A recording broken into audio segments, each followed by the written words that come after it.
A primeira legislação sobre o ato médico data de 1942, mas só após 82 anos é que o conceito ficou definido com o propósito de defesa do doente. Segundo Luís Cunha Miranda, coordenador do Observatório do Ato Médico da Ordem dos Médicos, existem dois pressupostos prioritários: a relação médico-doente e o ato médico em si. Vamos ouvi-lo em mais um Palavra de Ordem.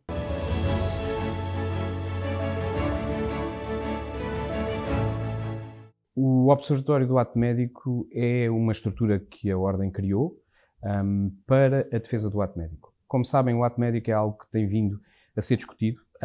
Para terem uma noção, a primeira referência a uma legislação do ato médico é de 1942 e só passado 82 anos é que ficou definido na legislação, e a meu ver com algumas incoerências e com algumas fragilidades, aquilo que é o ato médico, aquilo que é próprio dos médicos e que não deve ser feito por outros, sob pena de pormos em risco a população.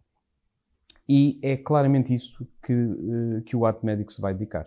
A defesa do doente. A defesa do doente que precisa dos médicos para que outros que não têm competência, que não têm capacidade, não possam estar a fazer atos que os podem pôr em risco.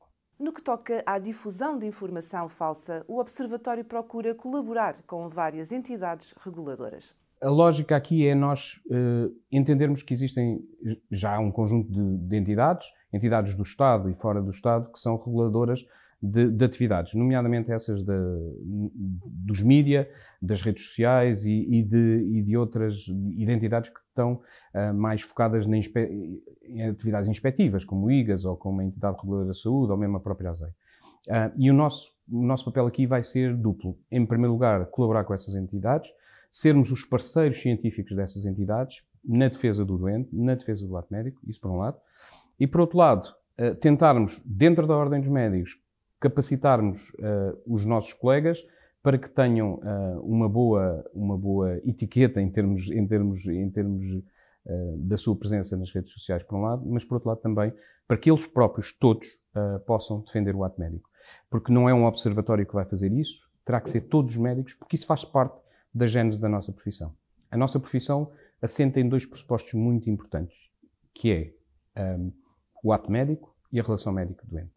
E ambas têm que ser e são prioritárias para a Ordem dos Médicos, mas sobretudo têm que ser prioritárias para todos os médicos. Um dos objetivos passa pelo Observatório reunir queixas que chegam às várias entidades e, assim, organizar uma resposta mais concertada. Primeiro que tudo, sempre houve estruturas dentro da Ordem que faziam este encaminhamento de queixas, de situações irregulares, e sempre o fizeram de forma competente e correta. O Observatório aquilo que vai fazer é congregar as diversas áreas que estavam um pouco dispersas num único organismo que vai, recebendo essas queixas, recebendo essas solicitações, vai organizar uma resposta mais concertada. E esse claramente é um dos objetivos que nós temos para o ato médico e para o Observatório. Sempre na defesa dos doentes, o coordenador sublinha que há atos que são exclusivos dos médicos, alertando ainda para as falsas ciências que usam a palavra medicina de forma ardilosa. Todos aqueles que não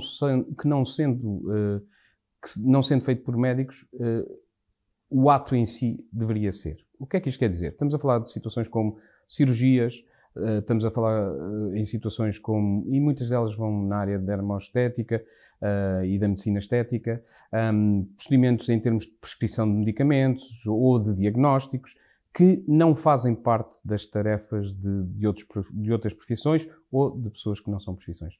Eu acho que há dois níveis que nós temos que entender. O primeiro nível é pessoas que têm cursos superiores, algumas delas na área da saúde, estão a extrapolar as suas competências. Estamos a falar de farmacêuticos, enfermeiros, terapeutas, pedologistas, etc, etc.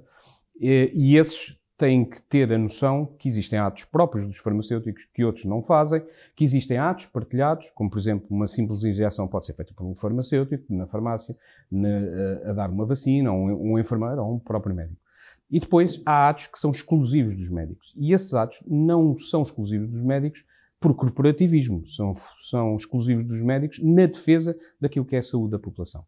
E essa é a primeira área. A segunda área, ainda mais nebulosa, são as falsas ciências e os pseudotratamentos. Estamos a falar de situações em que as pessoas metem a palavra medicina, juntam-lhe mais qualquer coisa e tentam, de forma ardilosa e de forma muito pouco ética e claramente focada no lucro, enganar a população para tratamentos e para procedimentos que não têm a mínima base científica ou, tendo alguma base científica, é extrapolado e são as curas milagrosas. Estamos a falar das medicinas quânticas, das medicinas integrativas, da medicina holística, etc., etc., que, colocando sempre a palavra medicina, acabam por ser feito por qualquer curioso. E se alguém pretender apresentar uma queixa, como deve proceder? Está a ser organizado e pensamos que dentro de algumas semanas, dentro daquilo que é o site da Ordem dos Médicos, um formulário de denúncia de intrusismo médico, sendo ele claramente para todas as pessoas, sejam médicos ou não médicos.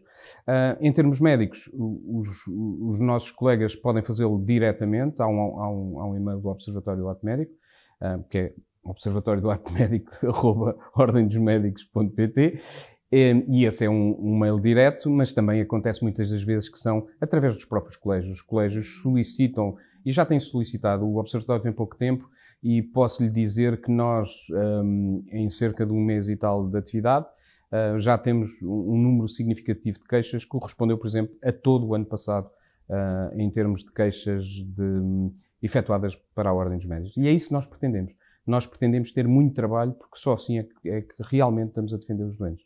Quanto ao que os doentes podem esperar da ação do Observatório, Luís Cunha Miranda acredita que os pilares devem assentar em 3 valores fundamentais. Aquilo que devem esperar de qualquer médico. Competência, rigor, por um lado, a base científica sempre, o humanismo, a nossa profissão baseia-se no humanismo, e os doentes devem esperar aquilo que devem esperar de qualquer médico, que é alguém que os defende e alguém que os trata. E isso é aquilo que é a grande exigência da profissão médica e que nós não podemos nunca defraudar, que é, nós temos que cuidar dos nossos doentes, e isso, para mim, é o ponto fulcral, quer do Observatório, quer daquilo que é a vida comum do médico no dia-a-dia. Alguém que defende e que trata o doente é a grande exigência da profissão médica, e este é o ponto fulcral do Observatório.